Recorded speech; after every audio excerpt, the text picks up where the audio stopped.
दरम्यान मराठवाड्यासह सोलापुरातील अतिवृष्टीला महिना लोटल्यावर अखेर केंद्रीय पाहणी पथकाला पाहणी करता आता मुहूर्त मिळालाय। सोलापूरच्या मोहोळमध्ये काल केंद्रीय पथकाने अंधारात पाहणी केली। रात्री टॉर्चच्या मदतीने पाहणी करणाऱ्या केंद्रीय पथकावर सर्व स्तरातून टीका होतीये। त्यानंतर आज केंद्रीय पथकाने दक्षिण सोलापूर तालुक्यातल्या कोळेगावमध्ये उजेडात पाहणी केली।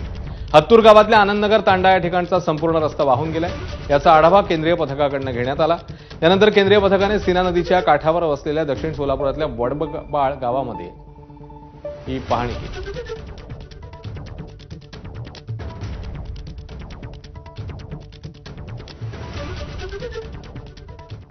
दरम्यान केंद्रीय पथकाने रात्री पाहणी केल्यावर ठाकरेंनी टीका केली, ज्यावर मंत्री शंभूराज देसाईंनी प्रत्युत्तर दिलंय। केंद्राचं पथक आता आले असं म्हणतात, पाहिलंय?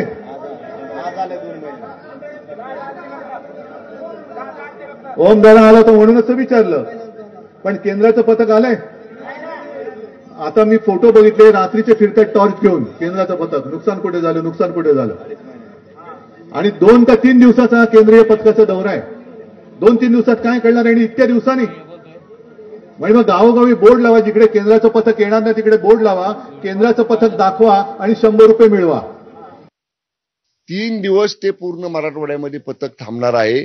ज्या ठिकाणी मेजर नुकसान आहे, ज्या ठिकाणी आपण ती क्षेत्र, तो गाव, तो महसूल विभाग आपण पंचनाम्यांमधनं किंवा राज्य सरकारच्या प्रस्तावामधनं पाठवलेला आहे, तिथं वेगवेगळ्या टीम करून ते अधिकारी स्वतः जाणार आहेत। 3 दिवस आहेत, याचा अर्थ 3 दिवस ते फक्त रात्रीच पाणी टॉर्चमध्ये करणार असं नाही। येताना ते ऑन द वे त्यांनी पाहिलं असेल, हा कदाचित म्हणजे येता येता त्यांनी पाहण्याचा प्रकार घडला असेल, पण 3 दिवस ज्या ज्या ठिकाणी त्यांना जाता येणार आहे त्या त्या ठिकाणी ते वेगवेगळे त्यांची टीम करून पाहणी करणार आहेत।